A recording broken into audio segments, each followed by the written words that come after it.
Good afternoon, I'm Brian Reagan. This is Tyler Kelly. And welcome to our midday meditation. Today we're in Matthew 27, verses 3 through 10, Tyler. When Judas, his betrayer, saw that Jesus was condemned, he repented and brought back the 30 pieces of silver to the chief priests and the elders. He said, I have sinned by betraying innocent blood. But they said, What is that to us? See to it yourself. Throwing down the pieces of silver in the temple, he departed, and he went and hanged himself. But the chief priests, taking the pieces of silver, said, It is not lawful to put them into the treasury, since they are blood money. After conferring together, they used them to buy the potter's field as a place to bury foreigners. For this reason, that field has been called the field of blood to this day. Then was fulfilled what had been spoken through the prophet Jeremiah. And they took the 30 pieces of silver, the price of the one on whom a price had been set, on whom some of the people of Israel had set a price, and they gave them for the potter's field as the Lord commanded me. All right. So, we'll have an illegal trial. We'll assemble false witnesses against the law of God. And we'll strike and spit on a man, and we'll falsely accuse him of blasphemy and everything else, and we'll give him over to the Romans to put him to death for us. But under no circumstances can we take back the money. Never. For you to have betrayed it, because that's tainted money, and the law doesn't allow us to take that money back. Never. And they have some really flawed logic, Brian. Yeah.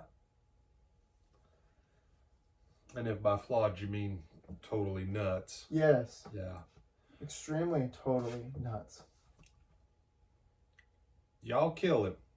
Mm-hmm. Y'all falsely accuse him. Yep. You bring in a slew of false witnesses. Who can't even agree on anything. Can't agree to give him a death penalty, which by the law of Moses, all of those false witnesses should have been put to death, along with the ones in the council who conspired to have them brought in, because that was against the law. Very explicitly, too. Very explicitly. A false witness, whatever the punishment was that was meted out on the person when a false witness was found out, they received the exact same punishment themselves. You mean, so if they said someone murdered someone and they didn't really murder them, the false witness was put to death? Uh-huh. Yeah. The Jewish rules for witnesses, if everybody on the planet adopted that, if you perjure yourself, you get the punishment of whatever that person that you perjured yourself against would have gotten. That means if someone lied in a capital case, they'd be put to death. Uh-huh. Yeah. If someone had to pay restitution, yeah. Because that's what the law said. But here they are, they're like, oh no, man, 30 pieces of silver. No, that's against the law. Do you know what the real lesson here is, Tyler, as far as an actual day-to-day application of this? What's that, Brian? There's people who are happy enough to join with you when you're willing to help advance their evil plans. But the moment you get a little bit of conscience and you realize how wrong you were for going along with them, don't come back to those people and think that they're going to be like, oh, you know what, you're right, we're wrong, we need to repent. No. The same kind of wickedness that they got you to help with is the same kind of junk that most likely they'll do to you.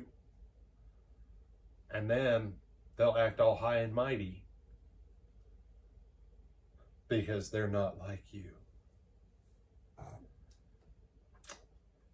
And this goes back, oddly enough, this goes back to the beginning of Proverbs, where he says, don't join with people who lie in wait for innocent blood, because the day's going to come where they're going to kill you too. So what proverb says that? Chapter 1. It's like about 6 or 7 verses that cover it. That's the short version. Any other thoughts? No, sir. All right, with that, I'm Brian Reagan. This is Tyler Kelly.